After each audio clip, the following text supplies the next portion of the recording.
Selalu syukur kepada Allah atas semua keadaan yang dijalankan terhadap kita. Baik keadaan yang kita sukai atau keadaan yang tidak kita sukai, kita bersyukur kepada Allah. Semoga syukur kita justru mendapatkan limpahan karunia yang lebih besar dari Allah kepada kita semua. Amin ya rabbal alamin. Ini ya Rabbal Alamin. Temanya menarik, sebagaimana sudah disampaikan ke Bapak Ibu semua, tentang memahami hakikat muamalah dalam Islam, itu muamalah syariah. Separuh hidup kita itu muamalah, bahkan lebih besar daripada itu. Kalau menggunakan hitungan waktu, 2/3 istilahnya muamalah. Kalau menggunakan pendekatan hukum itu kan amal hanya ada 2, ibadah dan muamalah. Ibadah yakni hablum minallah, kalau muamalah sablum minan nas. Meskipun dua-duanya bisa kita naikkan menjadi ibadah kepada Allah dalam arti yang lebih luas. Nah, separuh hidup kita itu bahkan lebih, itu muamalah isinya. Hidup kita full di rumah itu muamalah. Kita bersuami istri itu kan muamalah. Ada 2 orang akad, makanya disebut dengan akad nikah. Di dalam proses akad ini saja ada muamalah. Untuk mempertahankan akad, akhirnya suami kerja, cari nafkah. Itu muamalah. Dan dari dihitung waktu, sekarang 14 jam. Ibadahnya paling banter kan 2 jam per hari. 1 jam untuk sholat, karena sekali sholat 20 menit. Ditambah yang lain, tilawah, qiyamul lail, macam-macam. Maksimal 3 jam. Nah, kalau muamalah ini menjadi sumber dosa, kita bayangin aja. Jadi dari struktur kehidupan saja, kita harus memahami betul. Tidak boleh disikapi sembarangan. Tidak boleh berkata sebagai perkataan orang, lo masih muda, duit dulu dan kalau udah tua baru taubat. Oh, enggak isya. Kalau kata Cina Semarang itu, enggak isya gitu, enggak bisa begitu. Separuh lebih hidup kita muamalah. Dan oleh karena itu, kita wajib memberikan perhatian besar agar muamalah ini berbuah kebaikan. Kalau konkretnya, berbuah pahala. Kalau sampai tidak berbuah, rugi. Pertama, berarti separuh hidup kita tidak ada nilainya. Nggak berbuah pahala. Yang kedua, bisa jadi bahkan kalau kita perhatian malah berbuah dosa. Jadi di akhir. Yang ketiga, dicabut barokah. Itu yang paling susah. Karena mukmin itu terikat dengan 2 hukum. Hukum syariat dan hukum Allah di alam semesta. Terikat dengan 2 hukum. Kalau nggak taat sama Allah, bisa jadi jalan, tapi dicabut barokahnya. Oleh karena itu, kita semua perlu memperhatikan bab muamalah ini. Jangan dianggap muamalah cuma pas jual beli aja. Nikah itu muamalah, bertetangga itu muamalah. Terus kita lewat jalan raya itu muamalah. Kerja itu muamalah. Beli sayur, itu muamalah. Itu semuanya muamalah. Oleh karena itu, hal pertama yang harus kita pahami sebagai mindset dasar, bahkan dimasukkan ke ideologi, bahwa muamalah harus berbuah ketaatan. Dengan bahasa lain, muamalah harus bernilai ibadah. Kalau tidak, rugi kita. Mindset itu yang harus terbangun oleh kita. Itu yang sebenarnya yang sudah kita nyatakan dalam setiap kita kali sholat. Cuman pemaknaannya belum dalam. Inna sholati wa nusuki. Sholatku dan ibadahku. Itu ibadah tuh. Terus wa mahyaya wa mamati, hidupku dan matiku. Itu isinya muamalah dan seterusnya. Itu lillahi rabbil alamin. Jadi Allah sudah ajarkan kepada kita totalitas hidup kita itu untuk Allah, termasuk ibadah dan muamalahnya. Nah, ini yang langsung membuat pembelahan, membedakan kita dari orang yang tidak punya dasar iman. Nah, muamalah bagi mukmin harus berbuah nilai, yakni berbuah kebajikan, berbuah pahala, dihitung oleh Allah sebagai ibadah kita kepada Allah. Oleh karena itu, kalau kita pahami muamalah dalam Islam itu, sebenarnya hakikatnya adalah proses imaratul ard. Kalau kita tadi mindset besarnya itu adalah gimana berbuah nilai, berbuah pahala. Ternyata kalau kita lebih dalam lagi melihat apa sih filosofi muamalah dalam Islam itu. Pertama adalah ia merupakan proses imaratul ard. Proses memakmurkan alam semesta. Jadi waktu kita muamalah itu bukan sekedar kita nyari duit, tapi proses imaratul ard, memakmurkan alam semesta. Baru sekarang disadari namanya sustainable SDGs, Development Goals, tujuan pembangunan sustainable. Baru 15 abad setelah Islam. 15 abad baru. Kalau antum perhatikan nanti secara detail di masalah syariah ya, di fikihnya. Kenapa orang tidak boleh jual barang najis? Ya. Atau kenapa orang tidak boleh jual barang yang nggak ada manfaatnya? Kenapa orang tidak boleh jual barang yang tidak terukur? Aku punya nih ikan di empang, beli aja. Nggak boleh. Lah kan aku itu nggak boleh. Karena ini tidak sustain. Tidak membuat sustain. Gitu. Apalagi panjang lebar. Kenapa nggak boleh sebuah bisnis merusak alam? Nggak boleh. Karena filosofi pertama itu adalah muamalah ini adalah imaratul ard. Antum paham ya? Kan tugas utama manusia namanya ibadah. Betul ya? Betul. Ini wa ma khalaqtul jinna wal insa illa liya'budun. Fungsi utamanya namanya khilafah. Cuman bahasa khilafah sekarang dijadiin bahasa yang menakutkan. Konsep standar. Kalau nggak ada konsep khilafah, emang manusia ini jempalitan mau merusak alam semesta. Justru Islam yang mendorong supaya alam semesta ini makmur. Konsep namanya khilafah. Cuma dipojokkan menjadi konsep pemerintahan. Itu bab udah lah, nggak usah bahasan kita tuh. Kan ini ja'ilun fil ardi khalifah, itu konsep khilafah. Allah mengfungsikan manusia untuk memakmurkan alam. Di alam ini bukan hanya manusia, ada jin, ada setan, terus ada malaikat, terus ada binatang, ada masih ya. Di antara makhluk Allah itu yang Allah kasih fungsi memakmurkan cuma manusia. Dari mana? Dari firman Allah tadi. Makanya utusannya pun diambil dari manusia. Padahal makhluk yang paling lemah itu manusia. Kalau jin, sekiranya jin dengan pengajian saya, pasti dia tertawa. Kenapa? Jin itu kalau mau pergi, nggak usah nyari kendaraan, terbang, nyut. Kalau dia bisa berubah bentuk, dia bisa mengecil, dia bisa membesar, dia bisa nyelam. Justru karena manusia ini bentuknya nggak berubah, tapi keinginannya gede, itulah terjadi kemakmuran alam. Akhirnya bikin pesawat, bikin kapal selam. Coba kalau yang ditugaskan itu jin, nggak perlu kapal, nyut masuk ke dalam. Mungkin jin itu kalau ngelihat kita ke kantor tertawa terbehek-behek.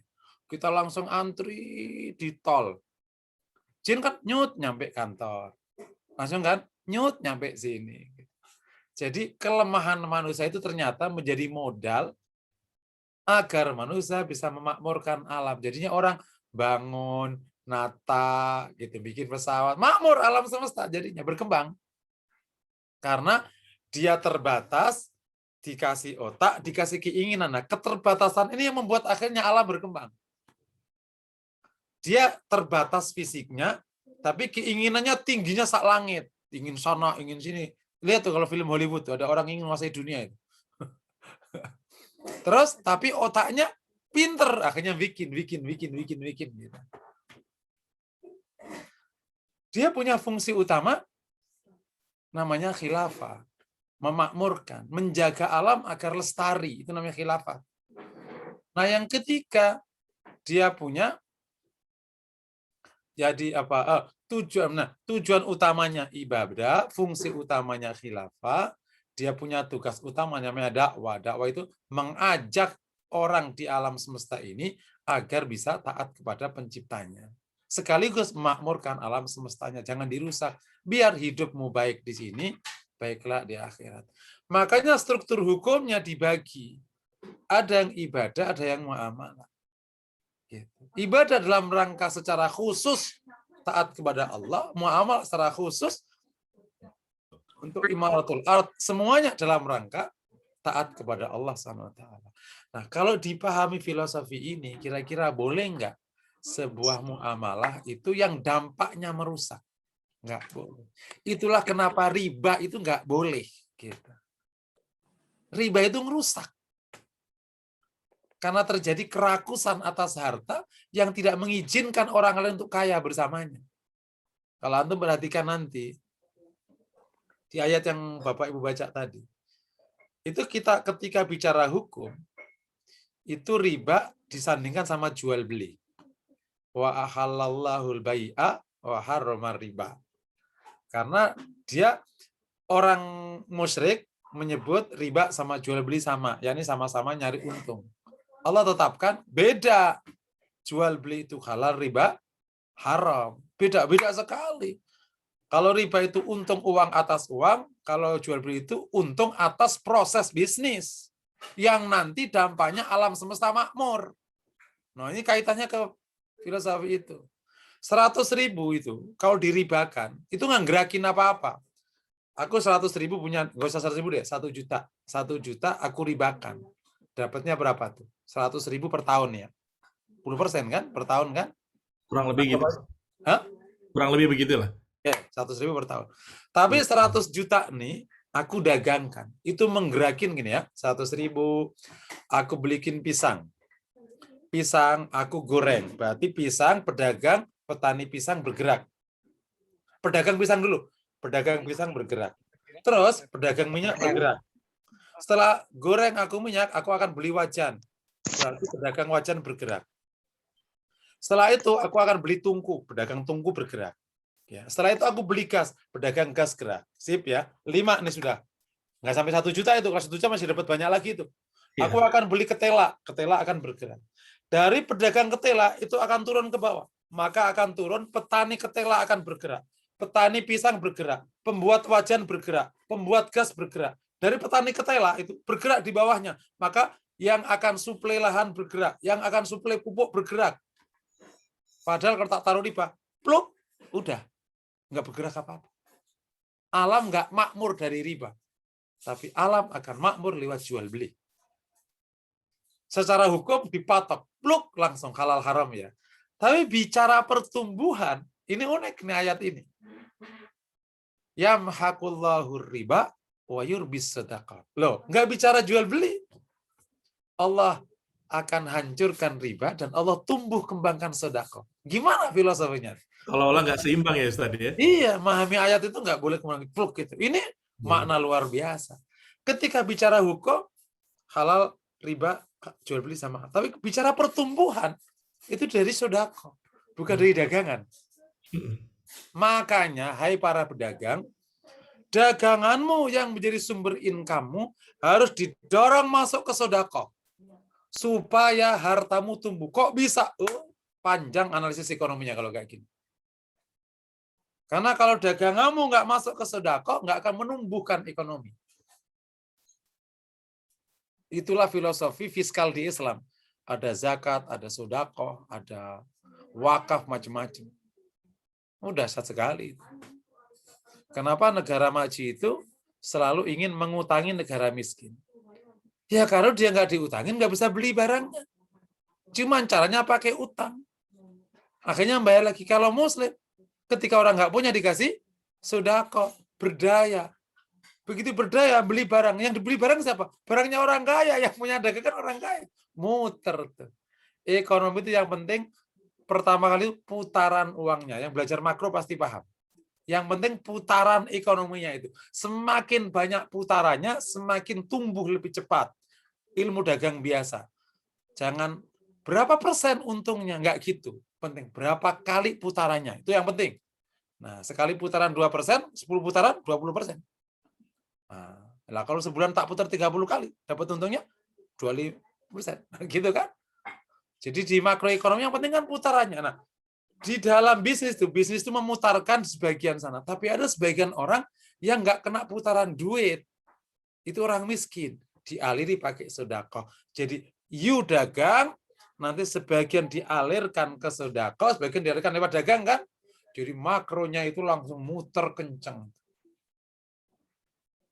Yang miskin bisa makan, dan begitu dia makan pasti beli barangnya orang kaya. Yang punya beras siapa? Orang kaya. Kan nggak punya beras. Muter terus. Yang menjadi masalah kan kalau ekonomi nggak muter. Nah, gitu kan. Dapat utang luar negeri, di sini mandek, ya mati. Nggak muter. Tapi kalau diputer, bisa dipakai bayar. Yang penting muternya itu. Filosofi muter ini penting untuk pedagang. Kembali ya. Jadi filosofi pertama atau makna utama dari muamalah itu adalah untuk mewujudkan fungsi imaratul ard. Jadi sudah benar nih, SDGs itu udah benar. Itu udah benar. Tapi ya kita sesalkan kenapa lo ngomongnya setelah dunia udah hancur. Telat dikit ya Ustaz ya. Tapi ya nggak apa-apa daripada nggak sama sekali. Better late than never ya Ustaz. Istilah kata gini, lo udah ngerusak baru ngomong, kenapa nggak dulu belum lo rusak gitu kalau bahasanya. Kalau dia kan, yang rusak siapa? Mereka-mereka yang ngomong hari ini kan. Yang ngomong di situ udah rusak semuanya. Lo sudah ngambil tambang di tempat gue hancur lebur itu tambangnya itu. Ya sudah ambil hutan gue, udah ngambil baru ngomong SDGs.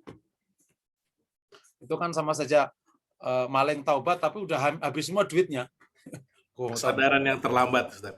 Tapi ya tentu itu lebih baik ya daripada tidak sama sekali. Tapi intinya mukmin adalah orang yang dari awal sudah punya filosofi ini.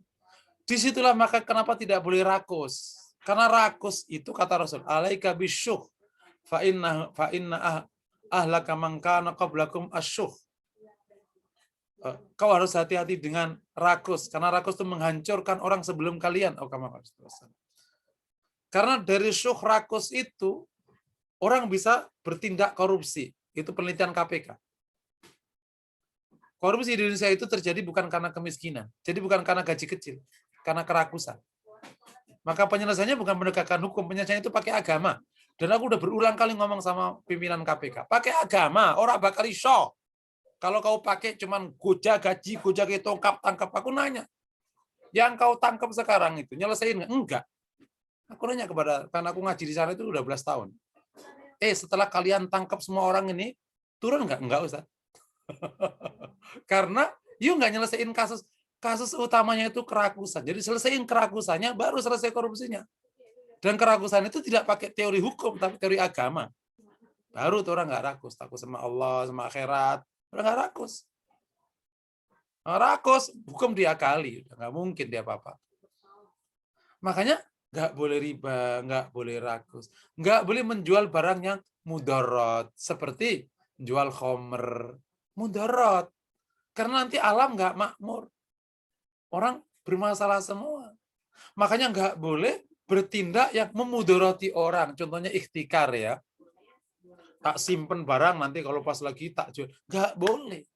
Jadi intinya agar alam ini makmur. Supaya makmur gimana? Orang nyaman semua. Itulah wa ma arsalnaka ila rahmatan lil alamin. Kenapa kalau orang dagangan itu tidak boleh, kalau di dagang tradisional ya, kata Rasulullah kan tidak boleh orang nyegat dagang sebelum pasar ya. Jadi ada orang Badui zaman dulu masuk ke pasar di kota. Nah, itu tidak boleh ada pedagang di pasar yang nyegat orang di jalanan sebelum masuk pasar. Kenapa?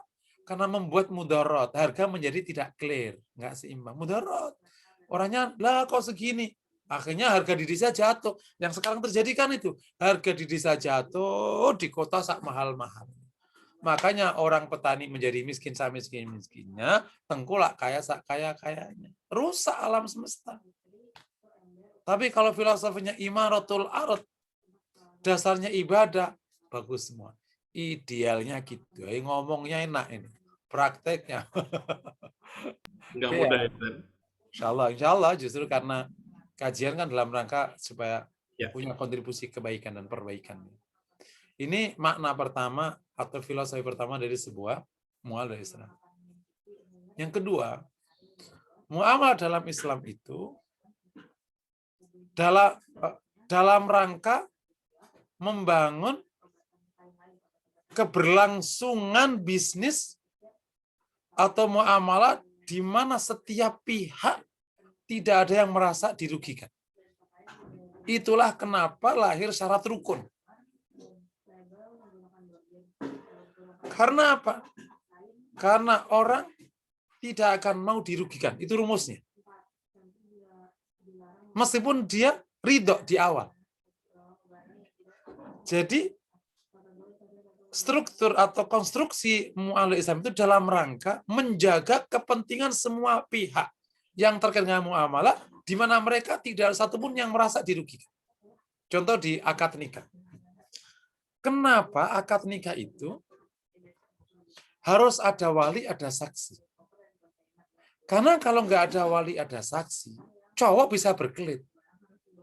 Ya, yang mau lo, bukan gua. Dirugikan ceweknya. Lah kamu udah hamil.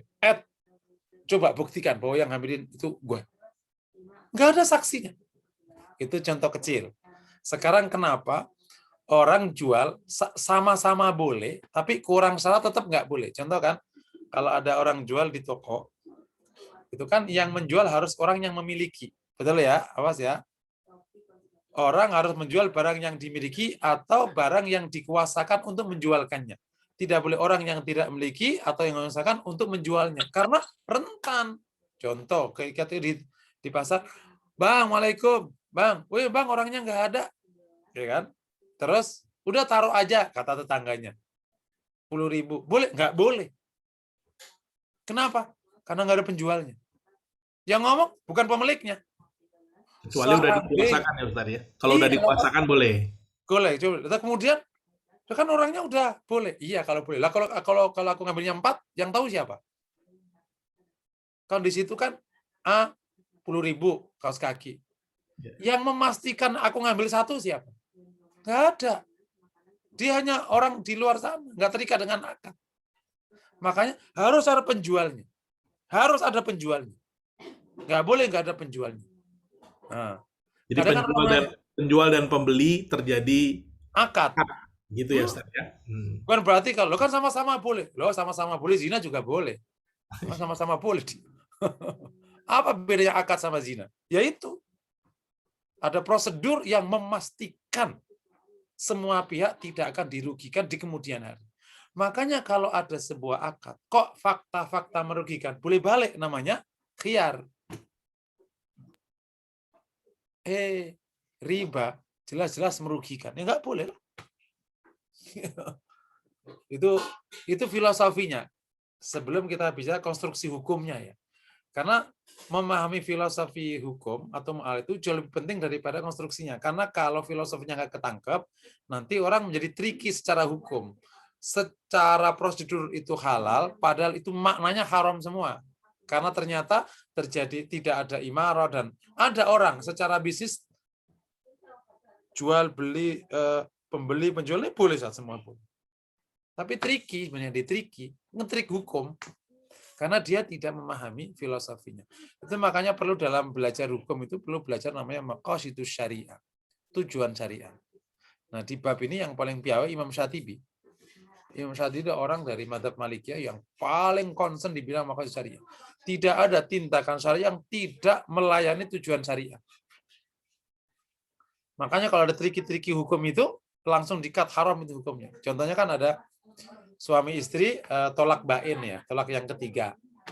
Itu kan nggak boleh balik kecuali jika suami istrinya ini sudah nikah, kemudian cerai, Iddahnya selesai baru nikah. Boleh kan? Ada cowok, cewek udah terlanjur cerai 3 kali, tapi masih suka. Mam, nanti kita cerai. Ya siapa suruh sih lo ngomong cerai mulu lo. Nah, ya tapi gimana lagi lo nyebelin sih gitu. Ya udah gini aja deh.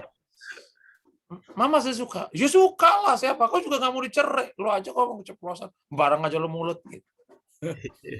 Akhirnya udah gini-gini, Mam, ya. Lo cari cowok, gue cari cewek, ya. Nanti sebulan aja cerai. Kita bayar aja nggak apa-apa. Ngomong. Mau jadi istri gue nggak, suami gue nggak? Gue bayar deh sebulan doang. Akhirnya sebulan nanti kita cerai sama yang ono, ya. Dah.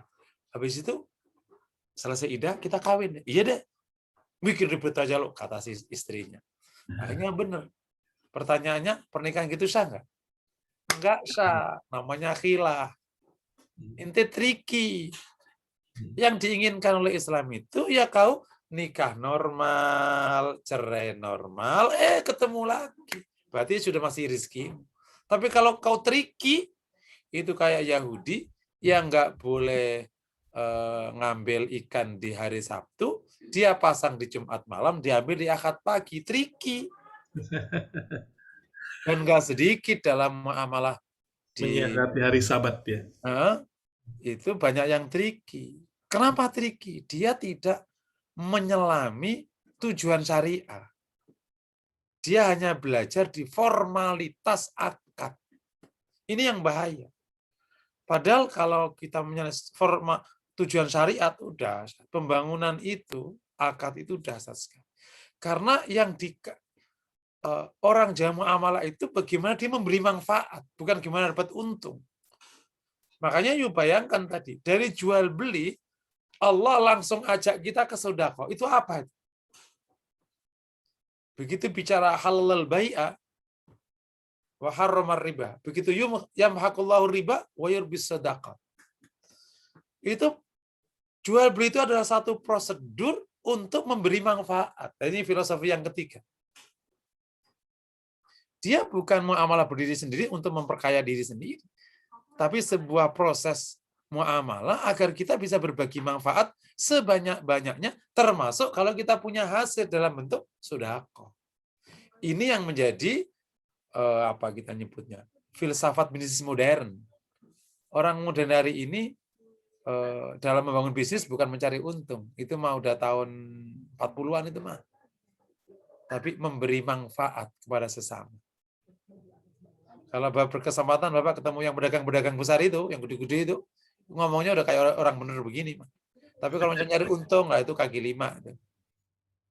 Tapi kalau udah kaki 7, kaki 8, wah itu udah memberi nilai. Bahkan dia nggak berpikir untungnya dia. Tapi berpikirnya, bagaimana aku bisa memberikan nilai yang banyak kepada konsumenku. Kalau Antum berkesempatan belajar Toyota, ada Toyota W, itu dahsyat sekali. Dia makanya begitu manfaat itu nggak tercapai, dia cabut. Nggak bagus nih. Atas dasar manfaat yang diberikan itulah, konsumen akan memberikan penghargaan dalam bentuk harga. Harga adalah cara konsumen mengapresiasi nilai yang kita share ke masyarakat. Wah, ini kayak orang bener tuh mereka-mereka itu. Tinggal syahadat aja jadi muslim. Muslimnya malah masih di bawah kelas bisnis. Kembali ya, Ustaz ya. Nyari untung, bahkan masih tricky, nutupin timbangan, pakai pesugihan,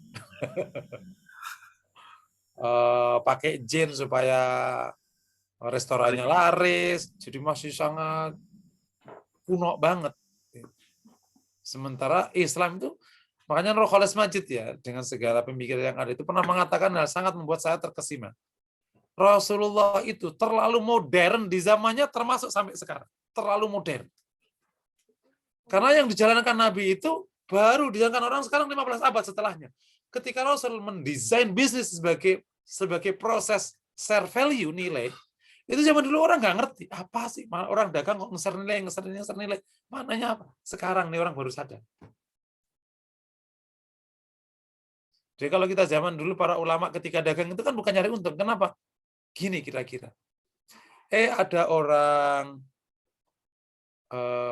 ingin ibadah, nutupi aurat, daripada susah aku cariin pakaian ya. Ini untukmu. Nah, tenaga aku nyari pakaian dari sumber sana kau hargai. Makanya ada istilahnya murabahah. Murabahah itu kan jelas modalku berapa, kau kasih untung berapa. Terjadi zaman dulu biasa. Pak, ini modalku sekian, terserah Bapak ngasih untung berapa. Kasih 5.000, ya udah serahlah. 10.000, ya senanglah kalau Bapak ngasih banyak. Ada yang puas. Ya Allah, ini barang bagus banget. Aku udah nyari 10 tahun. Nih Pak, pakai 100.000. Bersyukur. Paham ya? Jadi kalau makna kedua kan gimana menjaga kepentingan semua orang yang terlibat, jangan sampai ada yang dirugikan. Ketika filosofi muamalah itu adalah dalam rangka memberi manfaat dan nilai sebanyak-banyaknya kepada semua pihak yang terlibat, termasuk konsumen. Konsumen mendapatkan barang atau jasa yang ia dapatkan, yang ia inginkan, pembeli mendapatkan sejumlah uang untuk melangsungkan hidupnya, sisanya ia akan berikan ke sedekah. Kenapa kok kita nggak numpuk? Karena kita tidak rakus, bro. Nah, yang membuat ekonomi nggak muter itu, Pak, karena ada orang yang numpuk, nggak dimasukkan ke jalur ekonomi. No, ini duit nih. Uang, dapat duit. Tak taruh di keluargaku. Plok, sip. Nggak ada artinya. Uang, aku dapat duit. Tak taruh di lajur, kalau yang belajar makro. Tak masukkan ke investasi. Tak masukkan ke sodako. Itu langsung masuk aliran. Dan yang menarik, mereka tahu tapi mereka nggak sadar. Investasi sama bunga bank itu nilainya kurvanya kebalik. Kalau investasi tinggi, kalau bunga bank tinggi, investasi nol. Kalau bunga bank rendah, investasi tinggi. Lah kan tinggal ngomong. Makanya nol saja bunga banknya supaya investasinya tinggi. Nol bunga bank itu sama saja tidak ada bunga, sama saja nggak ada riba. Paham ya? Kalau lo nggak pakai riba, nggak pakai bunga, berarti investasi tinggi. Yang membuat ekonomi maju itu investasi, bukan konsumsi. Indonesia pertumbuhannya masih ditopang oleh konsumsi. Itu bahaya. Sampai kapan konsumsi menopang? Duitnya emang dari mana kalau nggak dari investasi? Gitu. Jadi harus dari investasi. Tapi investasi yang menyebabkan pergerakan ekonomi itu namanya investasi di bidang-bidang yang multiplier efek. Bukan investasi yang hanya efeknya 1-2, nggak ngaruh. Jadi kalau investasi itu misalnya di customer good, bergerak. Investasi di barang yang dibutuhkan umum. Contohnya apa? Itu baterai kayak atau apa. Investasi yang sangat dibutuhkan masyarakat Indonesia, misalnya alat penyedot pilek. Orang pilek semua. Dan sebagainya. Investasinya di bidang yang nggak ada efeknya ya susah. Nah, jadi kami ulangi lagi. Karena ingin berbagi manfaat, maka apalagi dalam rangka imarah, muamalah di Islam tidak pernah didesain untuk membuat Anda menyakiti sesama. Menyimpan uang bukan dimasukkan ke jalur pertumbuhan ekonomi itu menyakiti. Makanya dia nggak nimbun harta. Mukmin nggak nimbun harta. Kenapa nggak nimbun? Aku udah dijamin sama Allah, kenapa nimbun? Yang nimbun itu karena takut besok nggak bisa makan. Mukmin besok makan. Kenapa? Masih ada umur. Jadi ekonomi bergerak. Tapi nerangin kayak gini kan perlu bukan sebenarnya masuk di otak, harus masuk di hati kan. Masuk di otak, hati nggak masuk, tetap aja lo main riba. Susah Ustaz ngitungnya kalau kayak gitu-gitu. Ya lo belajarnya yang banyak biar bisa ngitung. Ya. Jadi, nah ini Pak, yang berbagi manfaat ini, kita itu menjadi rileks waktu kita berdagang, nggak tegang. Yang tegang itu kan kalau kita dagang, muamalah, udah matok untung, terus akhirnya nggak dapat. Susah kita. Gitu.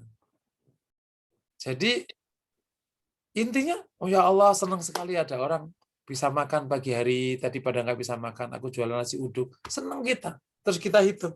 Alhamdulillah ada sisanya. Loh. Dan ternyata bahasa ini, Pak, itu bahasa pedagang besar. Pedagang besar lah yang ngomong kayak gini. Pak, untung berapa sih? Ya, yang penting ada sisanya aja dah. Itu yang ngomong kayak gitu, itu pasti pedagangnya besar. Tapi kalau aku matok, Pak, aku nggak bisa kalau kurang dari 10%, 30%. Mana ada rugi? Itu nggak laku tuh dagangannya itu.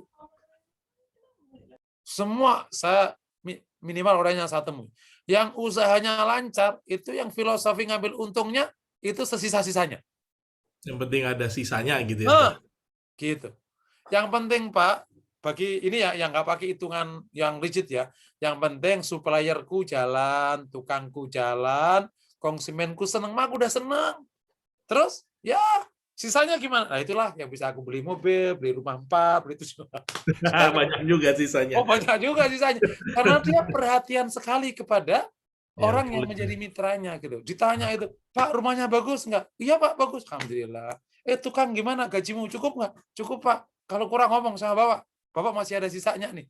Oh lancar konstruksi kalau kayak gitu. Tapi kalau kita mulai ngitung gitu, apalagi kalau punya duit dikit, langsung kita kelakuannya kemana-mana. Udah, barangnya konsumen dimakan duluan.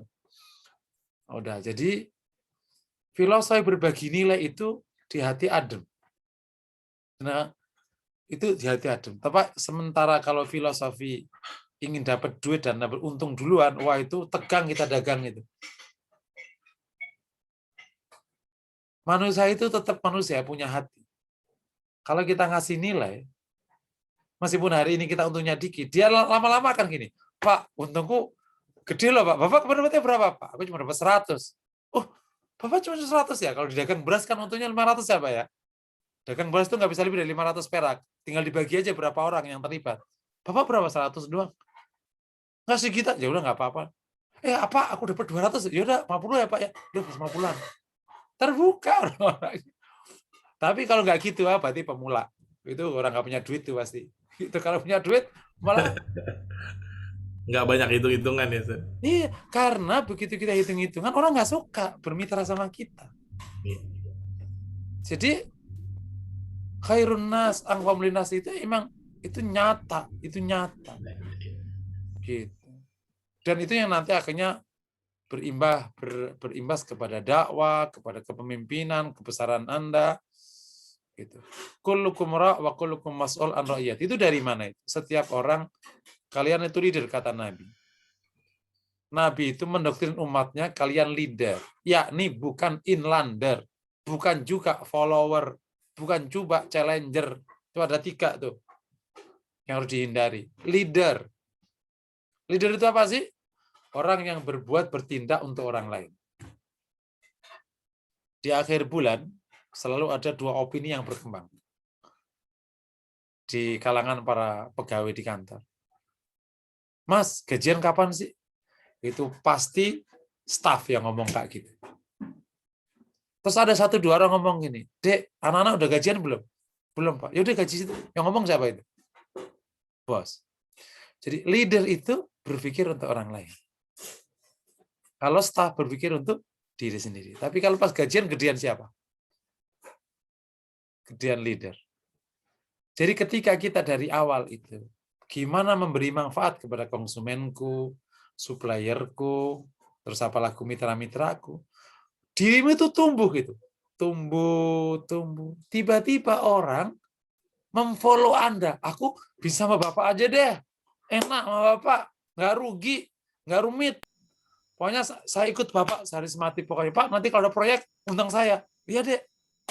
Semua orang ingin sama. Gede nggak bisnis kita? Ini teorinya gampang. Prakteknya praktekin aja. Jadi mendahulukan nilai bagi orang lain, nanti akhirnya berbalik ke kita gitu ya, Ustaz ya? Betul. Itu betul. Itu benar. Tapi ini butuh kebesaran hati ya. Ya. Tapi setahu saya yang saya jalani itu yang jalan. Saya kan juga dagang. Saya ini darah dagingnya memang pedagang, gitu. Memang kakekku pedagang besar. Jadi ini Ustadz ngapain sih dagang dari Madinah? Kalau nggak dagang bukan Ustadz. Nggak enak kayak gatel. Darahnya darah dagang. Dapatnya nggak harus case itu, tapi kan bisa dapat saham. Loh, ada orang, Ustadz saya bikin perusahaan, ayo. Gitu. Ustadz saham segini, ya nggak apa-apa, senang aja. Terus kita perhatikan. Gitu. Jadi kita pikirkan, ayo. Ya udah, penting punya saham banyak kan upaya nggak apa-apa. Ayo kita mau ya bikin ya, sahamnya berapa? 30, 40, 35. Ya udah, yang penting bapaknya senang aja deh. Berapa aja saya mah. Dah. Jalan. Orang nyaman. Bisa. Jadi gini, rumus yang kedua. Orang tidak ada satupun yang mau dirugikan. Itu rumus. Wong suami istri yang penuh cinta itu dirugikan aja minta cerai kok. Ah, payah Mas kan. Cinta sih cinta, nggak pernah kasih duit, nggak ah. Cari suami lagi. Gitu. Meskipun cinta 1000 kali, kalau dirugikan, pergi dia. Cinta Tapi sih bukan cinta. ada uang abang sayang, tak ada uang abang melayang, bukan itu Ustaz ya? Iya. Tapi ya, secara manusiawi orang nggak mau dirugikan. Ya Secara betul. manusiawi. Makanya setiap kerugian di Banyak Islam teman. setiap kerugian di Islam harus diselesaikan kan. Makanya ada khiyar majelis, khiyar aib. Itu kerugian kan. Nah, aku bayar segini kok dapatnya segini gitu. Ya, tapi kan Bapak orang soleh. Ya iya, tapi merugikan. Nah, jadi dari filosofi pertama turun kedua, turun ketiga, maka akhirnya nanti membentuk struktur apa? Muamalah yang Islami itu. Syaratnya ke rukunya harus ada, terus barang yang harus keukur kan itu ada namanya rukun, ada syarat, ada sunnah-sunnahnya. Itu semua dalam rangka agar dunia ini sustain, semua orang terbahagiakan dan dapat manfaat. Lebih daripada itu, nah yang tadi sudah saya isyaratkan di awal ya sebenarnya, tapi bisa ditegaskan kembali di poin keempat, bahwa muamalah dalam Islam itu sesungguhnya terusan dari konsep ibadah secara umum, bukan ibadah secara hukum ya. Karena wa ma khalaqtul jinna wal insa illa liya'budun. Dan ini nanti yang membuat motif seorang muslim ketika bermuamalah, berbisnis, itu beda motifnya dengan orang yang tidak beriman. Motifnya adalah dalam rangka taat kepada Allah. Kenapa sih lo dagang? Ya taat aja sama Allah. Kenapa sih lo bisnis? Ya taat aja sama Allah. Kenapa? Kan disuruh. Fa'idha qudiyati sholah fantashiru fil ard. Kata Rasulullah, man kana kharaja yas'a li walidin saghir fa fisabilillah. Yang keluar mencari rezeki untuk anak yang masih kecil, dia di jalan Allah. Nah, ketika motifnya itu ibadah, itu semakin ringan dia dalam bermuamalah. Udah ada pahalanya kok. Bapak nggak ada untungnya, nggak apa-apa, udah ada pahalanya. Untungnya gimana? Insya Allah nanti untungnya. Karena dalam dagang itu Pak, terkadang nih, ini yang sudah lama dagang pasti tahu. Terkadang kita terpaksa harus tidak dapat untung di sini supaya dapat untung sebelah sana. Ah ya betul tuh Ustaz. Kalau ente mau untung semua halnya, ente bukan pedagang lama, pasti pedagang baru. Iya. Bahkan pedagang lama itu terkadang harus merelakan kerugian di salah satu sisi, tapi ditambah sama keuntungan sebelah sisi yang lain. Nggak apa-apa, Mas, gini aja deh Mas, nggak apa-apa. Pak, ini mohon maaf ya, ini bangunan jelek Pak. Gitu. Bapak harus bongkar. Dia udah habis duitnya. Ya nggak bisa Pak, ya udah deh. Tapi nih, kalau Bapak mau memperbaiki, Bapak tak kasih proyek lagi. Ya udah nggak apa-apa, gitu ya Dek. Jadi, nggak apa-apa kita rugi di sini. 50 juta memperbaiki. Tapi kita dapat proyek baru lagi. Itu yang menutupi keuntungan. Begitulah cara orang dagang. Dan itu hanya terjadi kalau kita desainkan sebagai bentuk ibadah kepada Allah, terus memakmurkan alam semesta, ingin memberi manfaat dan tidak merugikan. Ini mungkin kira-kira filosofi atau hakikat dari muamalah dalam muamalah syariah. Dan ini nanti harus turun menjadi konstruksi muamalahnya yang dalam bentuk hukum-hukum. Fikihnya, berarti syarat rukun, dan adabnya muamalah. Tapi jangan bicara ini dulu sebelum memahami ini. Karena kejadiannya sekarang adalah dia langsung fokus ke akadnya, oke, boleh nggak boleh, tapi nggak memahami value-nya. Akhirnya menjadi tricky hukum. Dan itu membahayakan. Islam tampak justru merugikan. Loh, akadnya benar, tapi kok tetap aja begini gitu. Jadi nggak bagus jadinya. Oke, sampai poin ini. Kalau ada pertanyaan dipersilahkan. Sebelum kita lanjut. Syukran Ustaz. Wah, iya. Alhamdulillah kita banyak mendapatkan pemahaman hari ini teman-teman. Paling tidak ada beberapa poin nanti yang akan dirangkum oleh Bang Hendra ya. Tapi sementara saya mungkin bisa merangkum simpelnya. Sebagian besar dari hidup kita ini adalah ya bermuamalah gitu, selain beribadah. Dan bahkan lebih jauh lagi, muamalah itu bisa kita golongkan juga sebagai ibadah kalau kita bisa melakukannya dengan baik. Dan tujuan utama kita dalam hidup selain ibadah ya juga adalah bermuamalah dengan cara yang baik tadi. Dan kita adalah khilafah dalam hidup kita. Dan gimana caranya sebagai khilafah tadi kita menjalankan fungsi muamalah kita dengan cara memutar supaya memberikan dampak yang lebih banyak kepada banyak pihak gitu ya. Dan kalau bisa ada yang disalurkan melalui sedekah. Itu yang tadi dikaitkan dengan millennial SDG tadi ya, apa namanya Sustainable Development Goals yang sedang banyak digembar-gemborkan saat ini. Dan yang lain yang saya tangkap tadi adalah dalam bermuamalah tidak ada boleh pihak yang dirugikan gitu. Jadi semua orang harus mendapatkan keuntungan paling tidak sama. Jadi tidak sama antara bermuamalah dan dengan riba gitu, itu hal yang berbeda. Tadi untuk bisa merefer berbagi nilai dan seterusnya, gitu yang terakhir tadi disampaikan Ustadz. Ini sudah ada beberapa pertanyaan Ustadz yang dituliskan di chat application, saya akan bacakan untuk Ustadz. Nanti teman-teman sesudah saya bacakan yang di chat ini, silahkan nanti langsung raise hand atau hidupkan mikrofon teman-teman jika ingin bertanya langsung pada Ustadz Muhsinin. Pertama, pertanyaan dari Bang Iqbal ini Ustadz. Banyak hal yang sekarang tidak bisa dipenuhi jika kita tidak mengikuti sistem riba, dalam tanda kutip ya Ustadz ya. Misalnya buat generasi muda nih yang baru bekerja, anak-anak muda yang hampir tidak mungkin rasanya untuk memiliki rumah yang bukan merupakan investasi rumah ini jika harus mengumpulkan dana lebih dulu untuk beli rumah. Karena mungkin tidak ada warisan dan seterusnya juga ya. Sehingga akhirnya mau nggak mau ngambil propertinya lewat bank gitu. Ya. Nah, dalam hal ini, apakah pandangan Ustadz dalam hal-hal ini? Misalnya kita, ya istilahnya dalam mengumpulkan apa ya, kebutuhan dasar seperti rumah tadi, misalnya bahkan mungkin kendaraan juga sudah menjadi satu kebutuhan dasar saat ini gitu. Bahkan telepon, handphone juga jadi kebutuhan dasar. Banyak orang quote unquote terjebak untuk mengambil riba atau berurusan dengan bank konvensional dalam hal ini. Kira-kira pendapat Ustadz dalam hal ini bagaimana Ustadz? Yang pertama gini, insya Allah masih ada pilihan. Kan bermuamalah KPR itu kan tidak serta-merta haram. Ada KPR yang sesuai dengan akad Islam, namanya KPR syariah ya. Bisa pakai perbankan syariah, bisa pakai BPR syariah, macam-macam tergantung.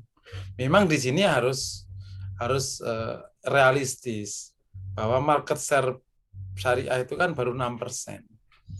Sehingga bisa jadi tidak semua perumahan itu punya hubungan sama perbankan syariah, sehingga akhirnya tidak cukup mudah mengakses KPR syariah. Itu fakta yang harus diakui. Saya kan juga bukan orang langit kan, di tanah juga namanya orang dagang, ketemu kayak gitu-gitu itu.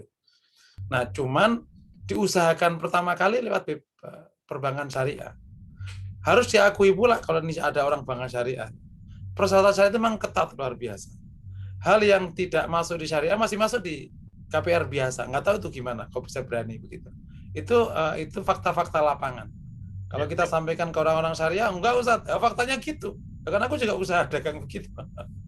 Jadi, nah oleh karena itu diperlukan komitmen tinggi. Kitanya jangan main-main. Ya memang harus, ya Allah semoga dapatkan KPR syariah. Kedua, kita cari perumahan yang punya hubungan sama syariah supaya gampang muamalahnya. Kalau yang nggak punya hubungan kan kita susah, nggak dibantu. Kalau dia nggak punya kerjasama. Gitu. Nah, ya yang ketiga kita juga mencoba untuk ngerem diri, jangan sampai akhirnya menjebak-jebakan diri. Udah pingin segera, padahal masih bisa lah kita nabung dulu kan, misalnya bab DP, memang agak perbedaan kan, ada DP-nya besar, DP-nya kecil. Ini semua, insya Allah kalau kita komit tidak melanggar, Allah akan kasih jalan keluar melanggar. Karena sudah ada jalan keluarnya, namanya KPR syariah, sudah ada. Gitu. Nah, faktanya nanti ya, kalau faktanya Ustadz nggak bisa Ustadz. Aku udah 3 kali maju ke syariah nggak diterima. Terus juga nggak bisa. Terus gimana? Saya nggak bisa mengatakan itu boleh nggak. Ya semoga Allah maafkan.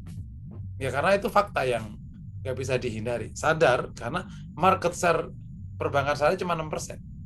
Misalnya 6%. Berarti ada 94% yang enggak, yang memang tidak ke situ, atau size bank syariah yang nggak bisa. Terutama yang developernya, yang untuk mendapatkan kredit konstruksi, itu kan harus punya kerjasama sama perbankan syariah. Itu juga bagian dari tantangan. Maksud saya kita harus punya idealisme tadi seperti saya sampaikan di atas, tetapi kita juga harus memahami situasi yang juga rumitnya tak terkira di lapangan, tapi bukan untuk melanggar hukum.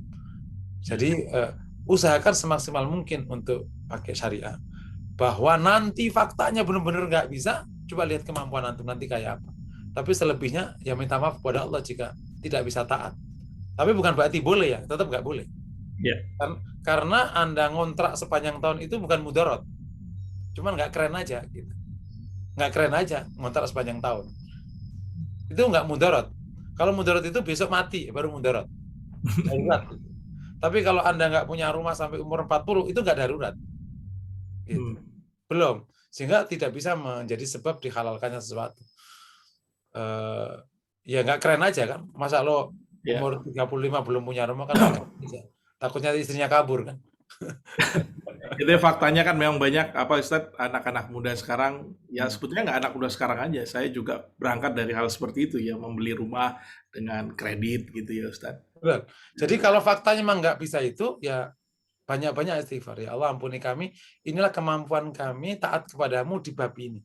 Nah, maka nanti begitu ada peluang untuk menyelesaikan, selesaiin. Gitu. Jadi kalau bisa dituntaskan cepat gitu ya. Istilahnya itu bukan kita menghalalkan perkara haram, enggak. Kita enggak mampu melewati perkara haram di bab ini. Ya, minta maaf kepada Allah, semoga Allah maafkan, kita taubat. Ada peluang nih, dapat bonus tutupi, selesai, sudah. Dan nanti generasi setelahnya didorong-dorong. Makanya kerja halal ekonomi ini nggak bisa kerja personal, kerja sistem. Kalau ada pimpinan di bank syariah ini perlu melobi pemerintah dan melobi anggota dewan untuk meringankan beban supaya BUMN itu boleh menempatkan uangnya di bank syariah. Kalau nggak dilobi, nggak akan dapat. Harus ada will pemerintah. Dan caranya bukan pakai pidato di mimbar, jangan disindir. Ditemui di warung kopi, jam 10 malam, itu baru ngomong. Itu namanya perbincangan jam 10 malam ke atas. Para lobbyist tahu itu. Jangan ngomong siang, kalau siang itu formal. Ngomongnya jam 10 malam ke atas. Nah, itu lobby itu. Lobby ya Ustaz ya? Lobby. Itu namanya menyelesaikan dengan setengah meja. Di situ itu selesainya. Bang Irsan nanti akan melobi-lobi itu. Harus itu, Bu. Bang Irsan mewakili Bank Syariah hari ini. Siap. Diringankan dong syaratnya. Ya lo sih. Ya deh, Bu. Kita. Nah, kalau mau aku bantuin gitu-gitu. Siap. Baik, Ustaz. Terima kasih. Kalau nggak kayak gitu, Pak, nggak kekejar, nggak akan ngejar. Kalau cuma pakai pidato, promosi, nggak akan ngejar. Apa perlu pemerintahnya diganti, Mas? Ini bahaya nih. Kejauhan. Sekarang aja nggak ada, masih ada 4 tahun di lobi. Di lobi aja ya, Ustaz. Baik, insyaallah. Diapain gitu. Dan pelajarinya budayanya orang Jawa. Orang Jawa itu gini. Oh, kalendernya gini gitu. Bisa tuh dipangku, diapain gitu. Jawa. Intinya bisa dibicarakan ya. Semua bisa. Begitu dijadiin ketua aja langsung jilbaban kok. Kan gitu. Orang itu kalau begitu dijadiin ketua langsung jilbaban. Berarti bagus. Yang sering kalau udah masuk pengadilan pasti pakai jilbab, Ustaz. Kalau nggak pakai baju koko. Ya. Kalau udah duduk di kursi tersangka tuh. Aduh. Baik, terima kasih Ustaz atas pertanyaan untuk Bang Iqbal. Mudah-mudahan Bang Iqbal terjawab ya. Jadi pada prinsipnya dasarnya usahakan untuk berbisnis dan bermuamalah lewat syariah banking kalau untuk hal seperti ini. Kalau tidak bisa juga dan memang harus terpaksa, ya banyak-banyaklah minta ampun kepada Allah, dan begitu ada uang segera tuntaskan. Jangan lama-lama berurusan dengan hal-hal itu. Pertanyaan berikutnya dari Bang Hari ini, Ustaz. Bang Hari bertanya begini, kalau kita pakai bank konvensional untuk transaksi keuangan seperti gaji, transfer, dan lain sebagainya, tapi tak pernah ambil bunga atau bunganya kita serahkan untuk pembangunan yang kotor-kotor seperti membangun selokan, membangun toilet, apakah termasuk riba? Bank konvensional itu apakah semuanya riba atau transaksinya yang mengandung kelebihan saja yang riba? Misalnya kita pakai kartu kredit, kita bayar sesuai yang kita pakai sehingga tidak ada kelebihan atau tidak berbunga, apakah juga termasuk riba? Kira-kira begitu pertanyaannya, Ustaz. Masya Allah. Ada dua ya kata ini ya. Naro Kaitannya dengan muamalah bagaimana bertransaksi di bank konvensional sih, intinya itu. sudah ada fatwa dari Saudi juga dari sini bahwa jika hanya menggunakan jasa perbankan konvensional itu tidak termasuk muamalah riba selama tidak mengambil bunganya. Kalaupun mengambil bunganya, maka dia tidak makan digunakan untuk hal-hal yang masalahnya ammah ya, itu boleh, itu boleh. Sip ya. Nah, sekarang kasus jadi yang pertama clear, itu boleh. Boleh. Meskipun jadi menggunakan bayar gaji karyawan apa segala macam pakai bank konvensional boleh ya Ustaz ya? Ya, selama tidak mengambil apa-apanya tadi. Yang Kalau mengambil mengambil, bunga dan seterusnya ya. dia hanya namanya menggunakan jasanya aja. Ya. Meskipun sih di sini memang kayak telur sama ayam ya. Kata para pengusaha, kenapa sih lo nggak pakai jasa perbankan yang syariah? Tahu, susah. Gitu-gitu ya. Ini emang kan ada orang perbankan sama wakili para pedagang deh. Gitu. Jadi panjang persyaratannya, gitu banyak gitu. Makanya kalau ini salah ya harus diklarifikasi. Ada persepsi di kalangan para pengusaha itu perbankan syariah itu lama gitu. Nah ini juga harus diselesaikan supaya nanti fatwa ini nggak usah perlu. Sebaiknya sebenarnya meskipun secara hukum itu tidak boleh, orang bank pasti tahu. Lo duit lo 100 miliar, 1 miliar masuk itu sehari, itu udah untung sononya. Lo pikir nggak untung apa? Nah, kalau itu taruh di perbankan syariah, kan gedein apa itu karnya ya, atau gedein apa itu namanya istilahnya itu. Itu gede jadinya. Nah, di sini kayak ayam sama telur. Kata orang pengusaha, perbaiki kinerjamu, nanti gua bau masukin duit lo, duit gua ke situ. Nanti aku, lah ATM lo aja juga di mana-mana susah, misalnya kayak gitu. Dan lain sebagainya. Kalau zaman ATM, sekarang sih e-banking ya. Sekarang sudah ada bank syariah Indonesia, Ustaz. Makanya insya Allah ini tantangan. ATM-nya ada di mana-mana itu. Nah, terus kemudian yang kedua, dari pengusaha, lo jangan gitu-gitu amat, kenapa? Bantu saudara lo itu. Duit taruh aja situ sih. Lo juga nggak mau ngambil duit. Jadi unik, ada orang-orang muslim yang nggak mau makan bunga bank, tapi masih menggunakan bank yang konvensional. Kenapa nggak diterbang syariah aja sih? Gitu. Jadi alasannya memudahkan udah kadung sekian lama gitu. Ini bab klise sebenarnya. Nah ini juga harus dua-duanya didorong ya. Perbankan syariah, apalagi sudah BSI, pastikan layanannya di atas perbankan konvensional. Bukan berarti kalau halal menjadi maju, enggak selalu. Karena Allah di alam semesta ini menggunakan hukum Rahman. Siapa saja, mukmin sama kafir, tukang maksiat sama tukang taat, kalau menetapi hukum Allah di alam semesta, dikasih hasil bagus. Di akhirat baru harus mukmin. Nah, di akhirat yang dapat hasil baik hanya yang mukmin yang beramal soleh. Di Indonesia di sini enggak. Ada orang paling jahat tapi dagangannya bagus, barangnya bagus, harganya murah, dia menang lah. Aku udah jamaah mulu tapi aku kalah ya. Ya lo dagangannya mahal. Gitu. Itu bab yang harus dipahami. Karena ini dunia. Dunia itu Allah menggunakan hukum Rahman. Nah, boleh nggak mukmin nggak usah taat sama Allah dalam tadi itu? Oh, nggak boleh. Karena berarti akhiratnya neraka. Mau. Makanya harus taat sama Allah dan juga hukum di alam semestanya harus bagus. Nah, kalau taat itu bagus, nanti berkah. Oh, jadi maka bisa mengalahkan yang hanya menggunakan hukum ketaatan. Itulah Rasulullah. Rasulullah itu kalau menggunakan hukum biasa nggak mungkin achievement-nya sebanyak itu. Tapi kenapa kok menang mulu di perang? Allah kasih pertolongan. Karena berkat ketaatannya. Tapi prosedur alam semesta dijalani. Strategi Nabi di atas mereka. SDM Nabi di atas mereka. Resources keuangan Nabi di atas mereka. Ya. Mau faktanya. Begitu ada masalah sumur ya, air di Madinah, Rasul tindakannya apa? Beli sumur lewat Utsman ya. Iya. Demo nggak kira-kira? Nggak demo. Solusinya itu langsung tek gitu. Ketemu orang Yahudi itu bukan urusan ideologi, urusan duit. Dapat duit, ya dia. Jadi resources keuangan Nabi cukup untuk menyelesaikan kasus. Nah, jadi kita sekarang resources nggak cukup. Ada apa? nggak kecukup. Nah, makanya tadi kalau untuk perbankan syariat ini supaya luas, lobby yang dikuatin. Lobby. Turunkan jago-jago lobby supaya bisa menggeser ke 40%. Insya Allah. Amin. Masih ada peluangnya sebenarnya. Ada Ustaz. Insya Allah dengan Nah, Bank Syariah Indonesia nanti bisa tuh. insya Allah supaya bisa 40% lah deket-deket Malaysia. Doakan Bang Irsan jadi direktur utamanya segera. Insya Allah kita doain bareng-bareng insya Allah. Amin. Ini yang pertama. Nah, yang kedua, kalau yang tadi akad kredit. Nah, ini Ya, kartu kredit tadi Ustaz. kartu kredit itu gini, perkara menjadi riba itu bukan karena kita nggak ngasih selisih, bukan hanya dari situnya, tapi akadnya itu apa? Meskipun akadnya itu bunyi gini, kalau terlambat 40 hari, maka engkau dapat denda. Berarti kalau nggak terlambat, nggak dapat denda. Tapi akadnya sudah ada itunya. Jadi itu sebenarnya udah riba. Meskipun Anda tidak lebih jauh, tapi akadnya udah akad riba. Makanya kalau saya sarankan ke Antum, kalau mau pakai kartu kredit yang syariah. Meskipun ya, harus diakui, cara berhitungnya nggak jauh beda. Tapi Iya. akadnya udah benar. Di kartu kredit syariah itu juga cara ngitungnya juga nggak jauh-jauh beda. Dia pakai apa tuh nggak apa-apa. Inilah kemampuan keuangan syariah untuk mengonstruksikan keuangannya nggak apa-apa. Suatu saat nanti lama-lama akan berkembang lebih bagus.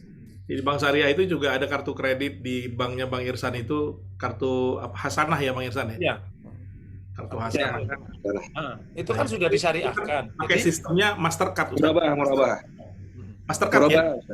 iya, murabah. Itu artinya gini, secara akad dia sudah diamankan. Gitu. Jadi kita kalau menggunakan kartu syariah ya insya Allah itu aman, halal. Wallahu a'lam bishawab. Wallahu a'lam bishawab. Terima kasih Ustaz. Jadi, Nah, kalau semua orang nanti pindah kartu kredit kan lama-lama kan lebar itunya. Gede jadinya. Jadi memang di sini antara konsumen sama produsen harus baik-baik lah supaya paling aman ya nggak usah pakai kartu kredit ya Ustaz ya. Nah, itu benar itu. Iya, kecuali nanti udah ada kartu kredit yang betul-betul syariah. Bang Hari, apakah cukup terpuaskan dengan jawabannya atau ada pertanyaan lanjutan dari Bang Hari untuk hal ini? Tidak ada? Cukup Bang? Cukup Bang? Kalau gini Pak Ustadz, jadi kartu kredit ini saya punya gitu ya, tapi udah lama nggak dipakai. Dipakainya itu buat urgent banget gitu ya. Contohnya dulu pernah orang tua sakit gitu ya, itu kita nggak pegang duit gitu ya, akhirnya kita eksekusi pakai itu karena biayanya gede gitu ya. Nah itu kan darurat gitu ya. Ya memang saya udah berusaha juga nih mau nutupin satu-satu nutupin gitu ya, tapi memang belum, masih ada satu lagi, ada dua lagi gitu ya, yang di bank BRI sama Mandiri gitu. Karena kalau muamalat kalau bank syariah memang yang tadi dikeluhkan agak-agak repot gitu Pak Ustadz. Untuk sampai saat ini ya, gitu Pak Ustadz. Hubungi nanti Bang Irsan, Bang, supaya dapat kartu Ya, kredit. jadi gini memang dalam proses menuju kayak gini harus ada 3 hal dijalankan. Yang pertama, komitmen kita tinggi untuk memang menghalalkan semua muamalah kita. Pokoknya aku mau halal itu. Ya. Yang kedua, doanya yang banyak. Karena yang membuat kita ini bisa jalan itu Allah. Terkadang kita ingin halal, tapi karena Allah nggak izinkan, nggak mudah juga terjadi. Ya. Yang ketiga, perlu kecerdasan mencari solusi atas kasus-kasusnya. Misalnya kayak gini kan, untuk ini yang secara global ya, bukan teknis per kasus ya. Misalnya tadi kartu kredit, oh ya udah pilih yang kartu kredit syariah, kan sudah cukup aman. Misalnya kayak gitu. Terus kalau untuk apa nih? Nah, harus ada kecerdikan. Tapi sambil kita mencari ini, sambil kita meninggikan komitmen. Ya Allah, pokoknya jangan pernah kami dekatkan dengan yang haram-haram, ya Allah jaga. Saya ada punya kisah kecil ini menarik. Ada seorang anak muda kerja di salah satu perusahaan, di salah satu instansi negara. Hari itu dia harus makan siang dan uangnya tinggal uang bunga bank di ATM-nya. Dia nggak punya uang lagi. Dia udah hitung uangnya itu, ini sudah habis. Sisanya ini udah uang bunga atau uang riba. Siang itu dia nggak megang uang sepeser pun nggak uang. Tapi dia anak muda ini ngomong, ya Allah, aku nggak mau makan riba, itu riba. Gitu. Aku nggak mau makan itu, tapi saya ini aku harus makan. Ini urusan makan loh ya udah. Ini kisah bisa menginspirasi. Biasanya kantor itu gajian tanggal 25. Di mana-mana kan 25, 26, 27 ya. Itu baru tanggal 19. Sekitar jam 1. Bendahara tiba-tiba ngomong nih, orang keuangan di kantor. Coba telepon ke bank. Kali-kali sudah turun anunya. Kan kiriman dari luar negeri ya. Sudah nyampe di telepon. Pak, kiriman sudah. Oh Pak, sudah. Bapak mau gajian sekarang? Terus nanya, mau gajian sekarang? Terus nanya ke anak-anak, mau gajian sekarang atau tanggal 25? Sekarang aja. Sekarang. Jadi jam 1 seperempat, langsung ke bank, kan tinggal nyuruh saya kan, ambil, karena gajiannya masih cash. Masih tahun lama. Bukan di jam 2 udah gajian dia. Dan siang itu dia selamat dari makan haram. Padahal tidak terbayang gajian di kantor itu tanggal 19. Biasanya tanggal 12. Maksud saya, kalau kita komit mau halal, insya Allah nanti Allah kasih jalan keluar. Entah gimana caranya. Ntar maknya nggak pernah sakit, atau maknya malah ngasih duit. Kan nggak tahu tuh. Entah, selalu ada cara kalau kita mau halal, insya Allah. Jadi maksudnya, kuatin ya, jangan hanya case per case kasus hukumnya. Kasus hukum itu kan nanti bisa ketemu halal, darurat, tidak darurat. Tapi cara dinaikin ke atas. Komitmen dan doa kepada Allah. Semoga Allah nanti selalu jaga kita dari perkara haram. Nah, selebihnya kalau yang sudah mepet-mepet, taubatnya dibanyakin. Isinya dibanyakin. Karena memang harus diakui, nggak gampang hari ini bisnis yang murni halal, nggak gampang. Tapi ya kita berusaha semaksimal mungkin. Wallahu a'lam bishawab. Ustadz, saya izin bertanya, dari saya nih pertanyaannya Ustadz. Jadi kawan-kawan saya izin bertanya ya ke Ustadz ya. Jadi saya ini kebetulan usaha saya bidang pelatihan Ustadz. Saya mengasih pelatihan ke perusahaan-perusahaan. Dan kemarin saya diskusi dengan Bang Irsan, ada informasi bahwa kalau misalnya ini saya punya kliennya bisnisnya riba. Sepertinya bank tadi ya, katakan bank konvensional kan mereka bisnisnya riba. Tapi klien saya kebanyakan memang bank juga karena memang budget pelatihan perbankan ini tinggi. Nah, itu bagaimana ya Ustadz? Apakah kemudian saya jadi ikut tercampur dengan riba hartanya atau bagaimana Ustadz? Ya, jadi kalau nyata-nyata memang, jadi gini, kalau kita bermuamalah, yang muamalahnya itu adalah, jadi ada dua jenis ya, muamalahnya dan sumber muamalahnya. Jadi pelatihan itu adalah satu tindakan halal. Pelatihan itu kan halal. Amin. Tapi uang yang dipakai pelatihan itu yang harus dipahami. Nah, kalau dia nyata-nyata haram, ya berarti dia termasuk disuplai dengan barang haram. Berarti nggak boleh. Lain kasusnya begini. Orang kerja di perusahaan yang halal. Contohnya kerja di perusahaan telekomunikasi, kan halal. Yeah. Tapi pengelolaan keuangan di sini ditempatkan di bank konvensional. Uangnya itu. Maka gaji ini dianggap halal. Karena dia kerja di bisnis halal. Adapun sananya ditutup. Istilahnya kita tutup mata. Karena kalau dibuka ya nggak ada yang halal, paham nggak kira-kira? Ya betul Ustaz. Nah jadi ada namanya dia berhubungan langsung atau nggak berhubungan langsung. Kan orang yang kerja di perusahaan telekomunikasi yang berhubungan langsung adalah para pekerjaan dia sendiri dan mitra-mitranya. Adapun pengelolaan keuangan ditaruh di mana, itu tidak hubungan langsung dengan kerjaan dia. Nah, sekarang ada pelatihan berhubungan langsung. Nah, ini akhirnya perlu dicari alternatif lain. Wallahu a'lam bishawab. Wallahu a'lam bishawab. Wah, sudah azan zuhur, kawan-kawan. Ya. Masih ada yang mau bertanya kah barangkali untuk Ustadz?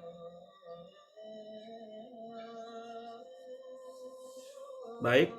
Kalau tidak ada pertanyaan, barangkali mungkin kalau masih belum puas nih dengan penjelasan dari Ustadz hari ini dan kita mungkin nanti pengen lebih dalam lagi soal fikih muamalah ini, kasih kabar ke kita kawan-kawan, nanti mungkin kita bisa undang lagi Ustadz Muhsinin untuk mungkin dengan pertanyaan di awal gitu ya. Jadi ada pertanyaan yang burning question gitu yang masih belum sempat tertanyakan hari ini, dikumpulkan. nanti di kemudian hari kita undang Ustadz lagi dengan memberikan pertanyaan di awal. Jadi kita berikan dulu ke Ustadz, nih pertanyaan-pertanyaan udah ada nih Ustadz. Dan nanti Ustadz akan menyampaikan langsung menjawab pertanyaan teman-teman.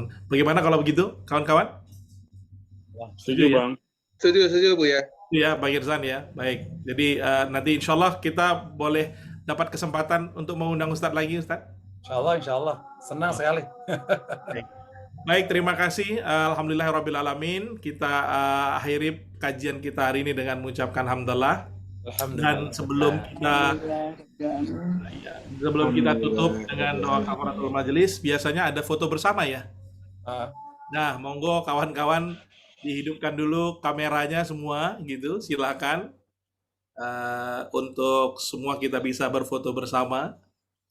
Kak Rini sebagai tukang foto kita, silakan.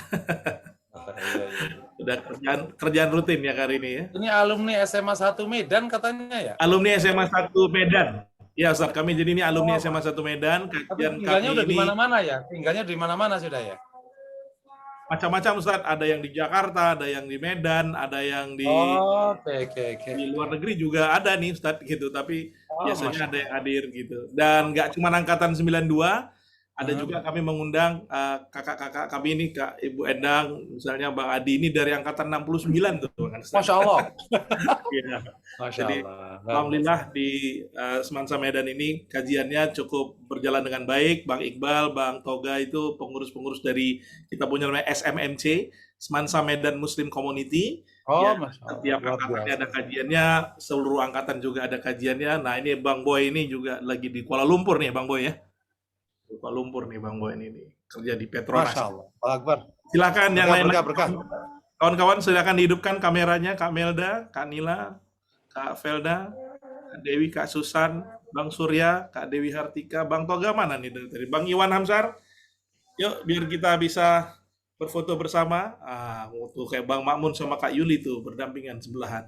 Bang Indra juga, wah pas berdua juga ya.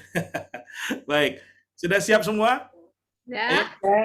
Oke, siap berfoto? 1, 2, Senyum yang manis. 1, 2. Yang pakai masker buka dulu aja bentar ya. 1, 2, 3. Sebentar, satu lagi. 1, 2, 3. Sebentar.